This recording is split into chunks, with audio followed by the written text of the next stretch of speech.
The incident began on August 28, 2017, with a 911 call from a concerned neighbor. He had made plans to meet with Michele to take their child swimming.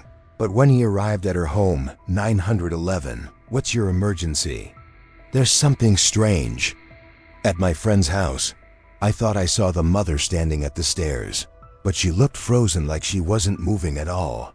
Police quickly arrived at the residence at 145 Dwight Avenue, Corning, New York. Through the glass door, they saw a cord wrapped around Michele's neck, tied to the staircase railing. They immediately forced entry into the home. At that moment, no one else was inside. At first glance, the scene looked like a possible suicide by hanging. But the deeper investigators dug, the stranger the case became. Michele was a middle-class woman with 3 children, a stable home, and a wide circle of friends. She was in the process of finalizing a divorce after 25 years of marriage, and everyone who knew her said she had been excited about starting a new chapter in her life. No one believed Michele would ever choose to end it all. The forensic team discovered suspicious scratch marks on the victim's face. The abrasions on her chin suggested that someone may have attacked her from behind, using a cord to strangle her. Michele's mother was certain her daughter had been murdered, and she pointed the finger at Michele's ex-husband, Lloyd Neurauter. However, at the time of the incident, Lloyd claimed he had an alibi. He was in California, over 4,000 kilometers away, attending a job interview. Lloyd was Michele's ex-husband. The two had filed for divorce 5 years earlier and were in the final stages of the process. Michele had previously accused Lloyd of constantly bad-mouthing her to their children, trying to turn them against their mother. On August 26, 2017, Lloyd and Michele were scheduled to appear in court for a custody ruling. However, after years of legal battles, Lloyd unexpectedly failed to show up that day. Something highly unusual, as he had never missed a single hearing before. Although Michele found it a bit odd, she didn't dwell on it too much. The court granted her full custody of the children, and she was overjoyed. Michele had no idea that her joy would be so short-lived. Just 2 days later, she was murdered. The autopsy revealed that Michele died on the night of August 26th. Her cause of death was determined to be asphyxiation, though the exact circumstances remained unclear. Detectives urgently began searching for Charlotte, Michele's 14-year-old daughter, and the only child living with her at the time of the incident. Soon after, police received a phone call from Carrie, Michele's second daughter, who was 19 years old at the time. "This is Lieutenant Harvey. How can I help you?" "Hi, this is Carrie. My friend called me today and told me about my mom." But I'm sorry. Yes, okay. My friend told me that my mom hanged herself." At the time of Michele's death, Carrie was attending a technical college in Rochester. She explained that she had driven back to her mother's house that evening because she was feeling homesick and wanted to spend one last night in her old bedroom before the new semester began. However, things didn't go as planned. Michele began yelling at her and accusing her of always siding with her father. Upset by the confrontation, Carrie said she decided to take Charlotte, who was asleep at the time, back with her to the dorm. "Is Charlotte there with you?" "Yeah, she's here. She's at my apartment." Carrie described her parents' relationship as a toxic marriage that ended in a bitter divorce, followed by a long, drawn-out legal battle.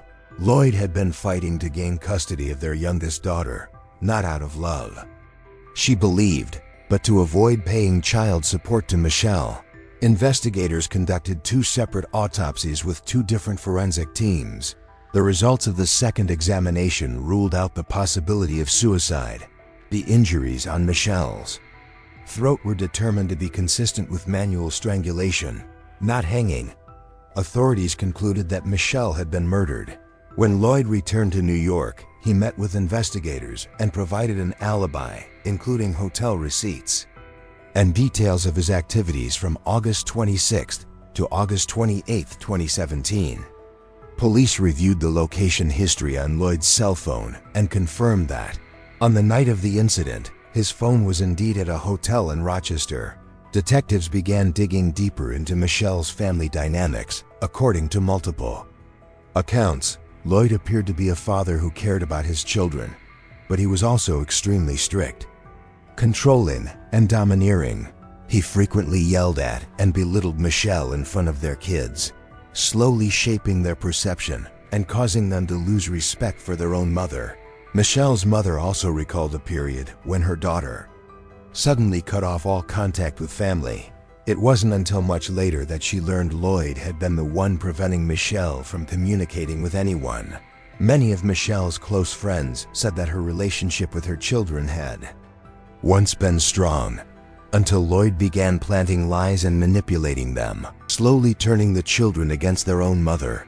Lloyd constantly fabricated stories, spoke badly about Michelle, and instilled negative feelings toward her and their children, especially in Carrie. Over time, Carrie grew increasingly resentful and dismissive of her mother. At the time of the incident, the eldest daughter was living with Lloyd. Carrie was staying in a college dorm, and Charlotte, the youngest, was living with Michelle. Police continued to search for a motive and soon discovered that Lloyd was in debt by over $100,000, much of it owed in unpaid child support. They also learned that Charlotte, the youngest daughter, was listed as the beneficiary of Michelle's $260,000 life insurance policy. This, they believed, could very well be the motive that drove Lloyd to take action against his ex-wife. As the investigation continued, police discovered that the day before the murder, Lloyd had traveled to Rochester to meet with Carrie. Carrie explained that he had come to help her move into a new apartment. Afterward, he booked a hotel and stayed the night there before heading to California for a job interview. However, investigators found several inconsistencies in their statements, and the timeline raised serious suspicions. They obtained surveillance footage from the hotel in Rochester, where Lloyd had claimed to have spent the entire night during the time of the murder. But the footage told a different story, one that proved he had lied. Although Lloyd did check into the hotel, the cameras showed him later getting into Carrie's car and driving away. He had intentionally left his phone behind in the hotel room, creating the illusion that he had stayed there all night. Although both Lloyd and Carrie appeared highly suspicious, police still didn't have enough evidence to arrest them. As a result, they placed wiretaps on both of their phones. For the first 2 months, the surveillance yielded nothing useful, so investigators decided to switch tactics and set up a sting operation to draw them out. Police called Carrie and told her they needed to bring her in for further questioning. "Hi, is Michele Neurauter there?" "Yes, this is she." "Okay, this is Investigator Volpe from the Corning Police Department. I'm calling to see if you might have some time to stop by the station and talk with us. I can meet you on Monday if you're available." "Okay." Carrie appeared calm while speaking with the police, but the moment she hung up, she immediately called her father, sounding panicked and distressed. "I don't know what to do. I don't know what to do. I don't know what to do. I'm freaking out." Me Too, Lloyd told Carrie to stay calm and suggested that she come up with an excuse to avoid the interrogation. "Tell him you have a therapy appointment." "Haha, can you cry?" "I can." Police knew they were on the right track. They proceeded to call Lloyd, and just like with Carrie, told him they needed to speak with him further regarding the investigation. The two were questioned separately.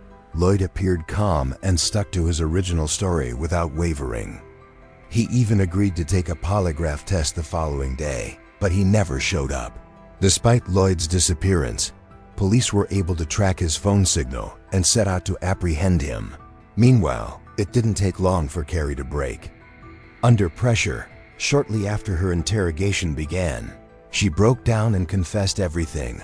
According to Carrie's confession, several months before the murder, Lloyd told her he was going bankrupt.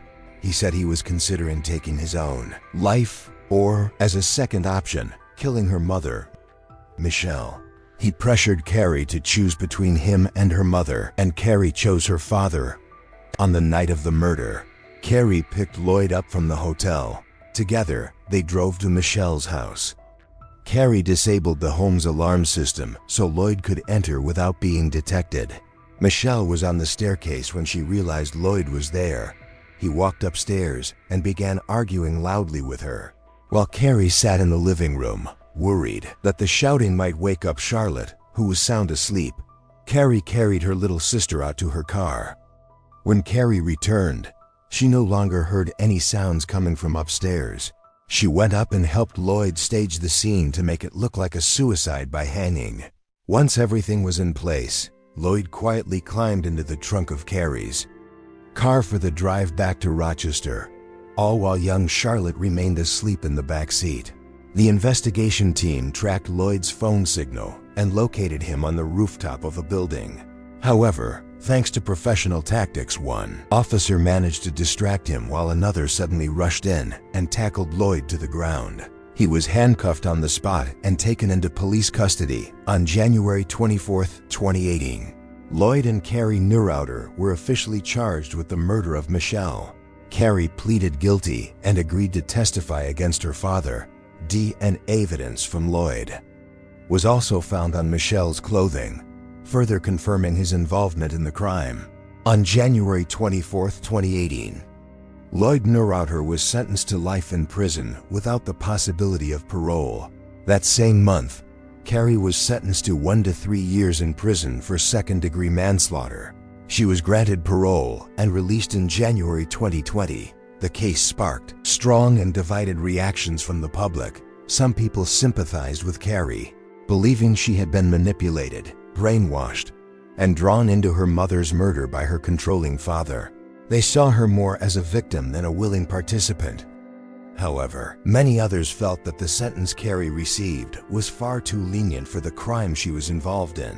She was 19 years old enough to know right from wrong, and rather than alert the police, she chose to assist her father in carrying out a cold and calculated plan to end her mother's life. In this case, Carrie wasn't forced. It was her choice. She didn't just turn a blind eye while Michele was being murdered. She actively helped her father carry out the crime, driving him to Michele's home and participating in staging the scene. What's more, when she later feared they had been caught, her words revealed a desire to avoid punishment, not grief or remorse for her mother. There was no sign of sorrow, no hint of compassion, just the hope that it would all blow over and she'd get away with it. And what about you? What do you think about the sentence Carrie received? Was it fair or far too lenient for the role she played? Let me know your thoughts in the comments below. I'm really curious to hear what you think.